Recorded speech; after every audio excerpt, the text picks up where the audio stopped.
As I told you on 9/11, I suddenly realized it was my task to make difficult books readable, which is what I've done on the back table.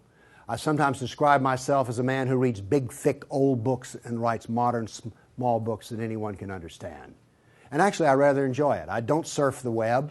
People are disappointed when they run into me sometime and some other counter-jihadist, they go, "Have you seen my website?" No. I don't even go to my own website. I have very little interest in the web except for Craigslist and Yahoo headlines and Drudge. That's it. So I like reading big, thick, old books. I really do. But I thought when I got my books written in which the Quran was easy to understand, here's Muhammad easy to understand, all these books on Sharia and everything were easy to understand, I thought, we win. No, we don't even have game. Because what I discovered was, other than a minority view, and trust me, you are so minor, everyone else's reaction to the knowledge, to the answer to question, what is the true nature of Islam, react in fear, hatred, and anger. When I try to explain to people something about Islam, they're terrified. So I thought people would run when I got my books published, and indeed they did run away from me. So I thought there was just one great question. What is the true nature of Islam? But I found there was a second question more important. Why are we afraid to know Islam? Now, remember I told you about stories? Here's the thing. My books are factual. They work here. But in dealing with human beings, if you're going to make a sale, any salesman will tell you this, the facts are secondary to the feelings. And where you get feelings is from stories, amongst other places. And I began to think about, why is everyone so afraid even though they don't know anything? Well, it turns out they do know little figments of stories about Islam that involve violence. And the knowledge that they were into the slave trade does not come as a shock, really. So, remember I told you that the house of Sufism was like a palace with a smell coming up from the basement? Everyone smelled that smell. They just don't want to talk about it. But it's somewhere deep in the back, almost primordial mind. So, the problem is we don't know the history of Islam. We don't know the answer to this question. This is the world of Islam. How did it happen? You can ask very intelligent people, and they will not be able to give you the answer to this question. How did North Africa go from being European and Christian to becoming Arab and Muslim? How did that happen? And is that an important question? How did the Middle East go from being Christian to Muslim? And is that an important question? I think it's an overwhelmingly important question. All right. Now, to understand how that Islamic world came about, we're going to have to go about and see how Islam entered our world. Now, to do that, Islam entered the world of the Byzantine Empire. We know that in the Sirah, Muhammad's life, his last days were spent killing Christians and subjugating them. After he died, that process continued. So, let's describe the world that Islam invaded. Now, we're told that the Roman Empire collapsed when the German barbarians invaded Rome. Y'all heard that story? Well, that's false. That is not true. It is wrong. What happened was, after the German barbarian tribes invaded Rome, they set up their own version of the Roman Empire. They retained classical culture. They spoke Roman. They hired Roman philosophers and Roman attorneys to teach their children and to run their schools. They came into the Roman Empire not to destroy the empire, but just to get the goods for themselves. The eastern part of the empire, so-called Byzantine Empire, is over here. Now, this is after the German invasion. The important point is this: there was still a classical empire. It's not collapsed. Then, after the fall of Rome, the Byzantines gradually exerted their political influence till now this was the new form of the Roman Empire. This is the Byzantine Empire, and it is about to be invaded. This is the classical world that Islam invaded. Notice that the classical world is still up and running. It's critical to remember that. It was now weak, but it was still up and running. We're going to see what caused its collapse. Here we see in 25 years, 3 stages of development of the spread of Islam. This is 25 years' work. How is it that the Arabs were able to do to the Byzantine Empire what the Persians could not do in Iran? Here's the answer to that question. It has to do with Iran, actually. The Greeks and the Persians had been having wars since forever. All right? The 300 at Thermopylae, that was about the Persians. All right? Alexander the Great, he defeated the Persians. The Persians kept hammering on the Romans and then the Byzantines, and 25 years before Islam invaded, there was one massive last series of battles that left Persia weak and the Byzantine Empire very weak. Then comes along the Black Plague. 1 person in 3 dies. So the Byzantine Empire, when Islam invaded, had been weakened by a long war with Persia and the loss of 1/3 of its population. The economy had collapsed by 2/3. You think the Obama economy is bad? Try 2/3. So we had an empire that was weak, invaded by people with a mission. Now what's important here is these 3 different shades of green represent the different caliphs. This empire is beginning to build here came from people who could be described as the apostles of Muhammad. Why is it important to know that? They knew Muhammad. They held his hand. One of them, Ali, married his daughter. Abu Bakr was his father-in-law. These people are not just brothers in the religious sense, they're brothers in the family sense. They knew Muhammad like I know my wife. And what did they do? Did they go out preaching the Quran? No, they didn't. They picked up their swords, got on their camels and horses, and went out whacking Christians and Persians.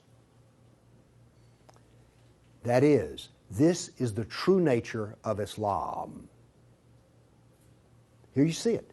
This is the fruit on the tree. Massive destruction. Now notice something else that's happened here. Egypt is the breadbasket of the Mediterranean. Syria, the heart of the intellectual world of the classical empire. In 25 years, the classical civilization lost its ability to feed itself and lost its biggest brain trust. This destroys classical Christianity.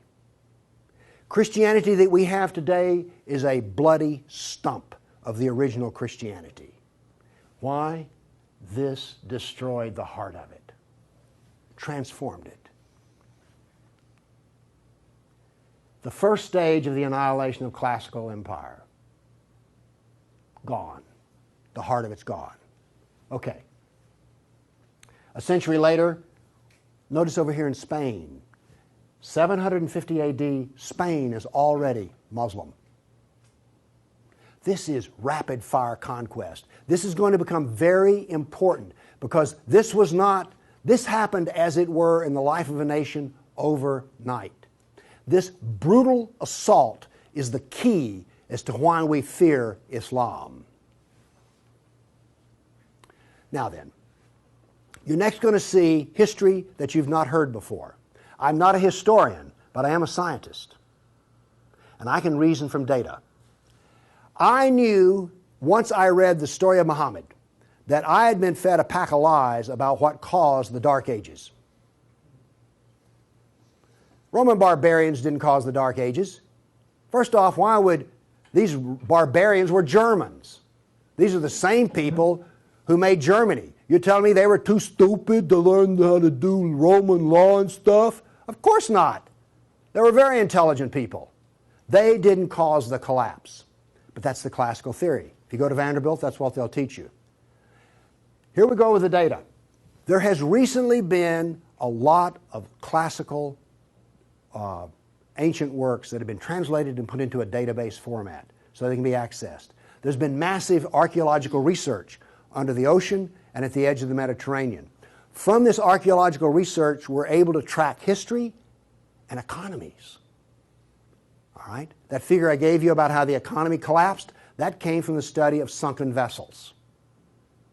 Because if you're not buying much, you know, if 1 in 10, let's say 1 in 10 ships is sunk, that figure's not that high, but whatever.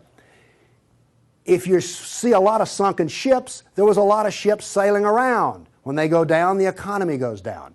So from this data, we know a lot. And this, in particular, the database of ancient documents, gives us 548 battles that Islam fought against the classical world.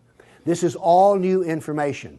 I've talked with people who consider themselves history buffs, and they go, well, let's see, battles of Islam against Europe. Let's see, we've got the invasion, we got Tours, we got the invasion of Gibraltar, we've got Lepanto, Gates of Vienna, collapse of... Okay, that's 5. You talk to a historian, and those are the 5 battles they can scratch up. And I remind you, you can have all of these slides if you just send me an email for it. Okay, what does this new data show us? It shows us this. See the white spots? They're brand new battles. They're going to change to red. These are new. Every time, I want to show you this all over again. Every tick is 20 years. The new battles for that 20-year period come up in white, then they fade to red to show you the history. So white's what's happening right now, red has happened. Let's see how these 548 battles act out over. We're going to watch, in 70 seconds, we're going to watch 1,200 years of conquest. Look how fast this is happening. Bam! Here comes... You didn't know France was hammered that hard, did you? You heard of Tours. Watch what's happening in Spain and the islands. Now, many of these raids or battles, if they're at the coastline, are slave raids. The slaving that took place in here was extensive and went on and on. All of this work is also happening now then. We're now into the Golden Age of Baghdad. This is the punishment that's being handed out to Christians everywhere. In Spain, after one battle, there were knights' heads were cut off and they made a pile so high that a man on horseback couldn't see over them. All of the European civilization in North Africa is now gone. I have a question. Have you read the 13th tribe? No. Okay. Now, pretty soon, and by the way, there will be a period of time, and you can see the clock running up here, there will be a brief blip of 5 battles that occur in North Africa, the Barbary Pirate Wars. We're on there. Okay? Now then, Byzantium has fallen. Now then, Eastern Europe is being hammered. Notice that it is relentless. It doesn't stop. This is the history that you're never told about. This is the history that explains how all of this came about. Now then, they're getting slower because Islam is becoming weaker.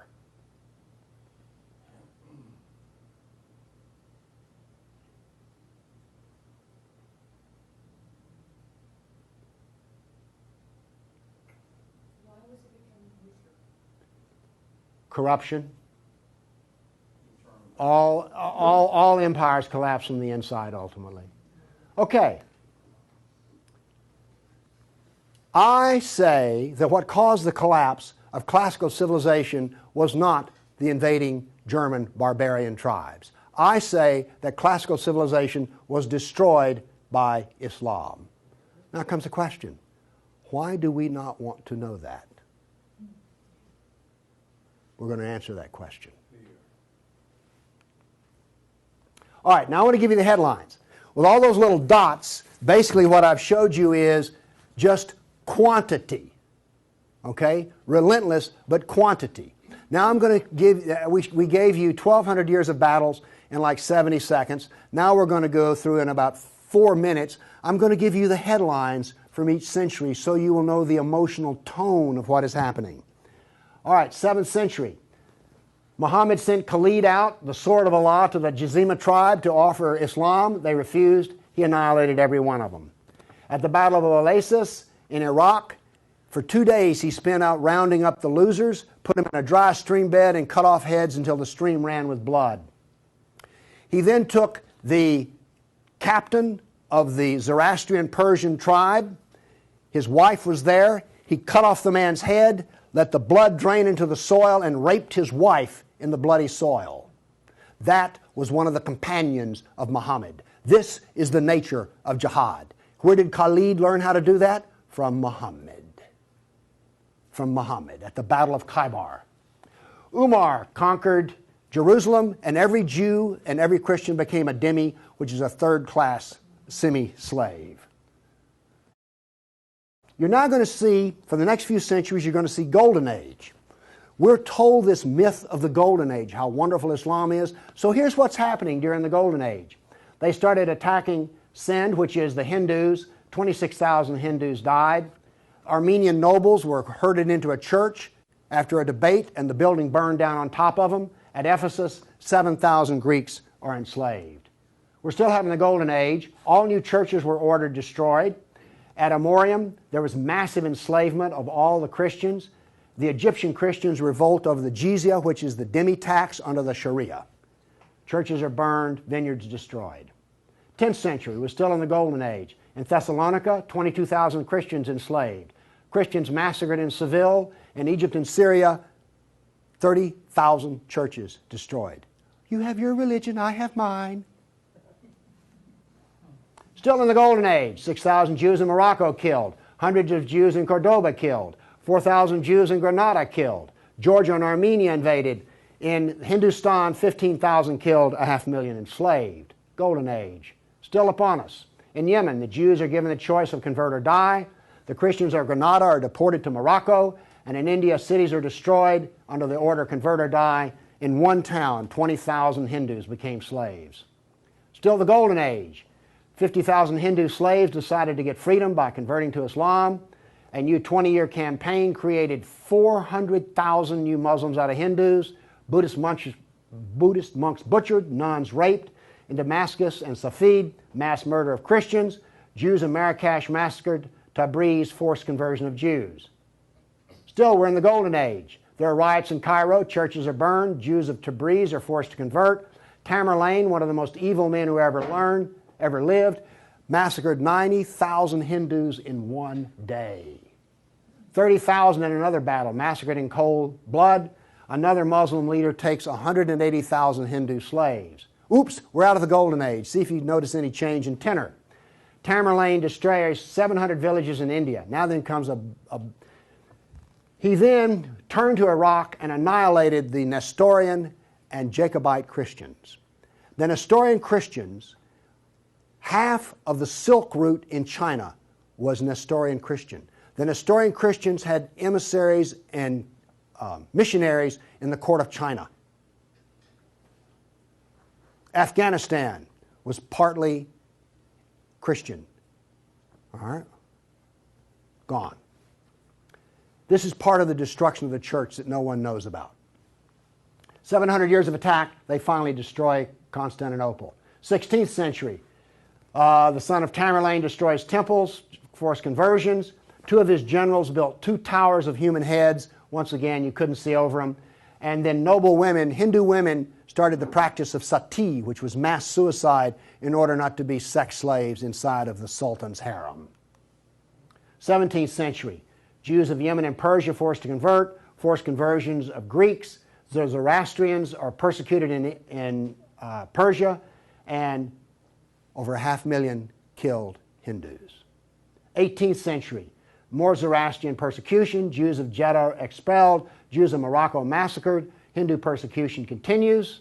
19th century, more forced conversion of Jews, Jews of Baghdad massacred. Oops, 250,000 Armenian Christians slaughtered in Turkey. Now then, in Persia, the Zoroastrians are completely annihilated. 20th century, over 1 million Armenian Christians killed. 1 million. So you now not only know the number of battles, you now see the tenor of what's going on. You now know quality and quantity. Do you get the drift on how bad this was? Now then, the establishment doctrine is that we've already told you classical collapse had nothing to do with Islam, and indeed Islam was a source of good because the hillbilly Europeans lost their classical learning and the shrewd, smart Arab Muslims preserved all the knowledge in the Golden Age. This is what is taught in our schools. I maintain that it was annihilated by Islam. Okay, we've been talking about land here. I now want to talk about water because classical civilization was based upon the Mediterranean Sea. Egypt was part of the Mediterranean world. It was not part of the African world, okay? Because to go from Alexandria, Egypt to Nigeria was a lifetime. But you could get on a ship and be there in 10 days. Does this make sense? It was cheap transportation. You could haul a ton of grain from Egypt to Rome as much as it cost 75 miles by ox cart. This is important. I'm going to be driving back on the interstate after I finish talking here. I do not expect to be attacked or shot at on the way. I presume that the interstate is safe travel.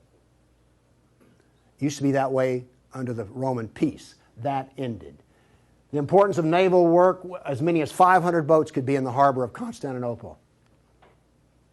The collapse of the freedom of sea. Let me show you something. Now we know this from history, the data. Rome used to communicate with France by boat. After Islam, they went overland through the Alps. Why did they do that? There was no longer freedom of the sea. Here's interesting. The Black Plague was a known problem in the Mediterranean. It used to take 4 months to get from here to Constantinople because there was sea trade back and forth. Well, that was eliminated. So now then, when there was an outbreak of the Black Plague, it went from harbor to harbor, all around here, and it took 4 years to get to here. Do you see the point I'm making? There was that little freedom of trade. As a merchant striking out to do business, you could wind up with your ship gone, your goods gone, and you're in chains, enslaved. By the way, this cuts down a lot on commerce. A brag. The Christians couldn't float a plank on the inland sea. What did this do? It isolated Europe and impoverished Europe. So, you know the business of the Barbary pirates? You know the business of the Somali pirates? Same. It is Sunnah. It is Sunnah, the way of Muhammad. There's a famous hadith which is repeated endlessly in which Muhammad awakes in a dream and he sees his jihadists sailing the inland sea. Islam always practices, where possible, economic warfare. Muhammad attacked caravans. What was attacked in New York? Ooh, Trade Center. This, economic warfare. I am an admirer of Islamic civilizational war methods. They're superior to everyone else's thinking in war. They use everything for war. Everything, including the womb. This was an economic jihad. There were 3, you've heard of the Dark Ages? Well, there were 3 Dark Ages. One in Europe, one in Turkey, one in North Africa. You weren't told that, were you? Wonder why. Here we see some ruins. What's the importance of these ruins? Well, they're up and standing. What happened to all the ruins in Rome? Well, the people who were still living there used them as quarries. They harvested them. The Colosseum remained simply because it was so big. What does this tell us here? If all this stone is still stacked up, there were no people. The invasion of North Africa was so brutal and so fast that it actually left in the harbor a layer of silt. Here's how that happened. North Africa used to be farmland, irrigated farmland. The Romans, clever men that they were, put along the roads in North Africa olive trees for shade and for keeping the road fixed for free. Because what would happen is you would bid on buying a lease on a stretch of Roman road in North Africa. You maintain the olive trees and the road, and you got to keep the olives. So the Romans got money from selling the lease, and then they got the road fixed for free, and somebody has a business making money. Is this clever or what? That all ended because the invading Arabs were not farmers, they were herdsmen. The people there were Christian, and so therefore, when the average Arab family would own 50 goats. They put their goats out into the fields of Christians, and the Christians as dhimmis had no right to protest. Between death and the erosion of the crops, this produced a layer of silt in the harbors. So that's how brutal, hard, and fast came about this collapse of economy in North Africa. What was left for a European economy? Furs, lumber, swords, and slaves. We're now really getting to one of the points where we don't want to know this history. Anybody here all real proud about how some of your ancestors were taken off a coast in Italy and then put into a harem in North Africa? And now you have children from that who are distant relations? You see, you may have distant relations in the Arab world you don't know about because 1 million Christians were sold into slavery. And by the way, the Venetians helped to do that. And another embarrassing piece of news is this. The Jews were very big in the trans-Mediterranean slave trade. Nobody comes out of this looking good. No one looks good. Are you also beginning to see, like, I don't think I want to know any more about this history at all? Okay? Are you catching on here? All right. Now, the other thing we're told that's so bad about Christianity and so pitiful about those poor Muslims are the Crusades. Who's ever heard this? Well, the Crusades, oh, that's so embarrassing. Gosh, you know, we got out of Europe, we went over there and invaded the Arab lands, and then we killed them and hurt them, and like, oh, I've heard preachers wallow in pity about how drastically bad the Crusades were. All right, first off, Islam, remember, destroyed 30,000 churches. The Jews and Christians were dhimmis. There was infinite number of brutality against Christians. Christians were fleeing the Middle East, and the Byzantine Emperor appealed to the Pope, help us, please. Now this was a big thing to do because the Byzantine Emperor and the Pope did not get along at all. But these were desperate people. And what did the Pope look out and see? This is the world that he saw in 1100, the time of the First Crusade. Well, let's see, this much of Spain is Muslim, and we're getting our behind kicked on a regular basis. Oh, well, this Christianity's gone. Oops, this Christianity's gone. And look at all the battles in the non-Christian, in the areas that are still Christian. Do you see the geopolitical problem that the Pope was facing here? This was not just some, we'll saddle up, get on our horses, and go steal from them Arabs, which is what you're told.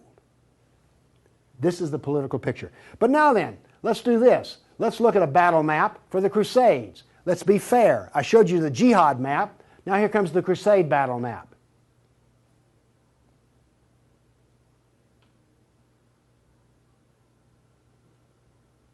We're almost done. That's it. Now we're told that the Crusades are the moral equivalent of jihad. And therefore we need to be ashamed and whine and cry. All right. The Crusades were defensive, lasted 300 years, and the last one was over 800 years ago. All the jihad was offensive, lasted 1,400 years, and it's happening right now. In all probability, some Christian is being slaughtered in Nigeria today. Now, Is this moral equivalence?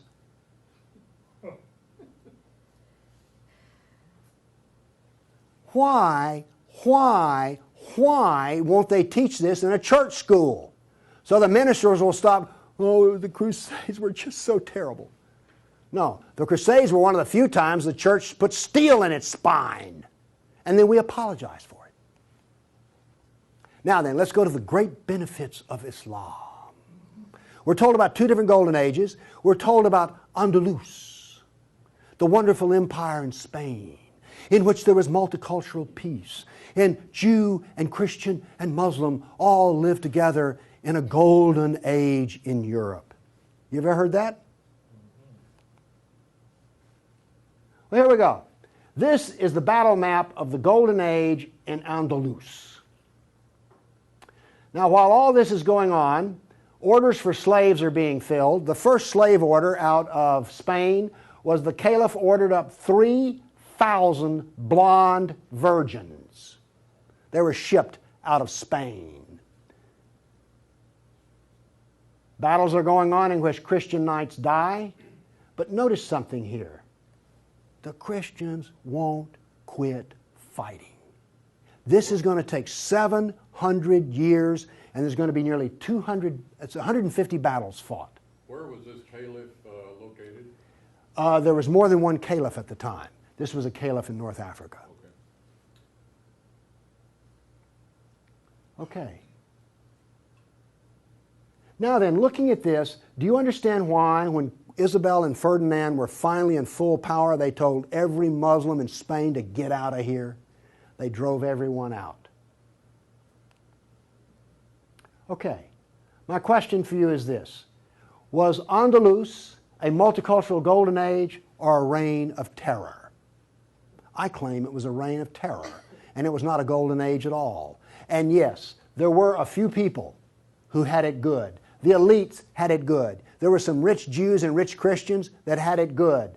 Also, otherwise, there was constant war, slavery, and Christians had to wear robes so you could tell a Christian from a block away. And a Christian couldn't carry a sword, and they paid special taxes. And then we come to the question, why are we told this story?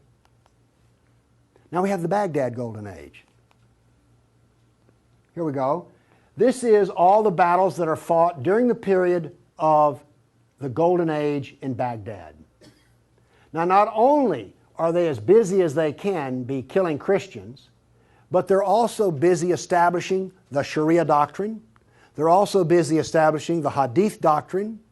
And they're also busy in doing things like slave trading. You know all those exotic pictures you've seen of the harem? They're sort of pre-Playboy sexy, beautiful women in gauzy outfits. All of those women were Christians. Less romantic sounding, isn't it? The other thing that's happening in Baghdad is this. A new philosophy is being generated in which there is no cause and no effect. This turns out to paralyze the mind. Okay, those were all the battles that were fought during the mythical Golden Age. Okay, during the Golden Age, Christians and Jews were dhimmis, Christians were sex slaves. Here's one that gets me. During this Baghdad Golden Age, they evolved a philosophy in which there were no laws of nature and there was no cause and effect. I'm a scientist. We work off of two laws, the law of contradiction, does the data contradict the data, and the law of cause and effect. I've just explained to you why, out of their Golden Age, why you don't find Muslims getting Nobel Prizes in science. You cannot be a scientist and not believe in cause and effect. You just can't. Won't work. Now then, the Christians did all of the vaunted translation of the Golden Age text, and get this. We're told that this was such a great peak of learning, they destroyed 90% of the books. And we're told that the remaining 10% they preserved is like, oh, this was the Golden Age. Oh, we live in eternal gratitude to the Muslims. If they had come along, we'd have had 100% of them. Presented with a library in India, the largest library in the world was a Buddhist library in Nalanda. They came to him and reported the existence after they had conquered, and they said, "What shall we do with the library?" The order from the general was this: if it contains any information that is in the Quran, we already have it, burn it. And if it contains any information that is not in the Quran, it is false, burn it. The same was done with most all of the libraries. And why are we told this was some wonderful golden age that preserved knowledge for us? Ottoman Empire, 1683. The reason I have this up here, Islam in Europe. That's the world today. I've now explained to you how this world came about. It came about through relentless, brutal persecution of everyone who was not a Muslim. Now then, let's change to modern times. All of that work stops in 1922. This works off a database of 19,000 jihad attacks since 9/11. There are things like this. I know the date, the country, the city, how many are killed, how many injured, and a description. Now, when you present a guy like me with 19,000 pieces of data, I start asking questions. How do we make this make sense? So let's make it make sense. By the way, you did hear all about these 19,000 attacks in the Tennessean and the local newspaper, didn't you? You did hear about this. It was on the nightly news. We heard about Fort Hood. Oh, the workplace incident. Oh, yeah, I got that. All right. Anyway, moving along here. This, by the way, is where all these took place. I just think that's interesting. And you'll notice something. This is the Islamic world, and it all centers around it. But notice how much is happening in Europe. Okay. I take the data and I parse it and I divide it. I use Islamic doctrine to analyze this data. What does Islam insist on? Well, in my first lecture, I told you they're fixated on the kafir, right? So I use the kafir to analyze this data from an Islamic standpoint. See, I'm the ultimate multiculturalist. No, really. I'm the only person you've ever met who analyzes Islam on the basis of Islam. Here we go. Here we have, in the last 10 years, the total number of attacks. In the green, we have Muslim on Muslim violence. You mean a Muslim will kill a Muslim? Really? They're doing it in Syria as we speak, right? Remember Iran, Iraq? Okay. Then we have the only one I care about. I mean, my motto here is sell weapons and intelligence to the loser. I'm very serious. You think I'm joking. I know. Okay, here's our story right here. Stays pretty level. That's interesting. By the way, there's hardly a day in which there's not a jihad attack. Modern jihad is relentless, just like classical. Oh, by the way, one of the things this curve proves right here, Islam is bad for Kafirs. Islam is bad for Muslims. Islam is bad for Muslim and non-Muslim. That's what this data shows us. You want to argue with that? Okay, modern jihad is relentless. But what did we see in the other battle map? It was relentless. There are two types of jihad, against the kafir and against Muslim. You see, every time they kill a Muslim, the reason in Syria they're killing other Muslims, they're not real Muslims. Okay? Now then, we've introduced, however, a new phenomena. The mom and pop non-state jihadi shop. Okay? All of those battles up to 1922 were out of the caliph. Okay? We now have non-state jihad. That is all that is different. Okay, jihad attacks per year. I just chose the top 4 nations. But this doesn't really give us what we want because Israel's teeny weeny and India's great big, so let's do this on per capita. Now then, Israel, I bet you were surprised about Thailand. You didn't know that Thailand was getting whacked on a regular basis, did you? And look, here's a Christian nation, the Philippines, ranks number 3. And then India was Hindu. Oops, wait a minute. Do you know what I just told you? Jihad is against the Jew, the Buddhist, the Christian, and the Hindu. This is the data.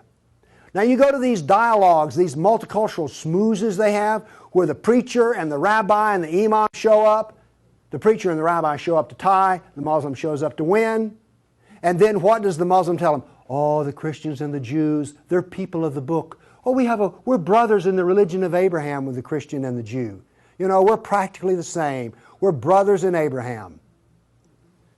How's that stuff work out? Well, here's one of your people of the book.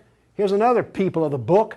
Turns out they'll kill a Jew, a Buddhist, a Christian, or a Hindu just as fast as they will another. So much for being brothers in the religion of Abraham.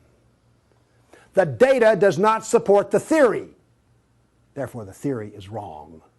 There is no brotherhood of Abraham except in the minds of people who occupy pulpits. The jihad is against the Jew, the Buddhist, the Christian, the Hindu, and the secularists, by the way. The secularists are the worst of all. Well, maybe worse than the Hindu. It gets hard to know, you know, I mean, really. It's against all kafirs. That's who the jihad is against.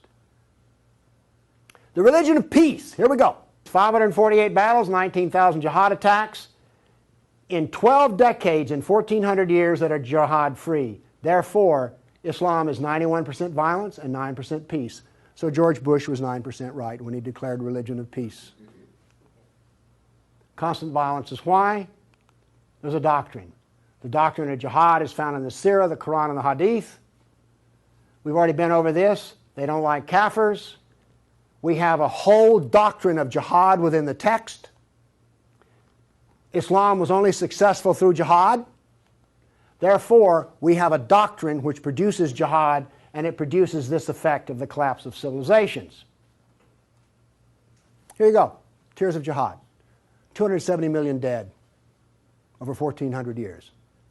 Read them and weep. Read them and weep. The doctrine drives history. History shows the true nature of political Islam. Political Islam is the enemy of all Kafir nations. There's an intellectual history. In 1,400 years, I've read a lot of old documents. They never talk about the Muslim. They talk about the Arab, the Turk, the Moor, Al-Qaeda, Asian, and it's always been by specialists. And today, all the established specialists are apologists for Islam. Why was the Quran code not cracked in recently? How come we don't teach Muhammad? And why is the Golden Age propaganda taught? Why do we remain ignorant and keep suffering? I maintain there's a reason for this. I maintain that this constant brutality over the centuries has produced in the Western mind the equivalent of the abused dog, the beaten wife, and the raped child. We do not think correctly. Everybody's seen the beaten dog that when you approach it, that is the Western mind. We deny the attacks. How much jihad is ever reported? The churches will not even admit that a Christian suffers anywhere. Fear. Muhammad used fear. Any public critic of Islam has a certain fear element there. Guilt. Oh, we haven't treated Islam right. If we treated him better, everything would be good. We don't teach the history. We humiliated. Who here is going to go home and brag about how your ancestors were slaves, how your history was annihilated, and that all we teach is the lie of the Golden Age? Have you not noticed since 9/11 how bitter and angry politics has gotten? The reason is we're not allowed to get angry at the enemy, so we get cranky with each other. We're powerless. Anybody want to debate about this? The abuser. Muslims will not admit they sold a single slave or ever killed a person. They're arrogant and self-confident. Islam is perfect. Word Islam means submit. They expect submission out of us, and they get it. Islam is the victim. After 9/11, I heard this. The real victims of 9/11 were the Muslims. You've heard that anywhere? After 1,400 years of jihad, brutality, enslavement, theft, deception, rape, annihilation, and insults, the Kafir mind has become identical to that of an abused victim. Our only solution is to face our history and welcome it and embrace it. This is exactly the way we will heal our nation, is the way we heal a person who's been brutalized. You have to go back to the original event. And this is why we are afraid. Thank you.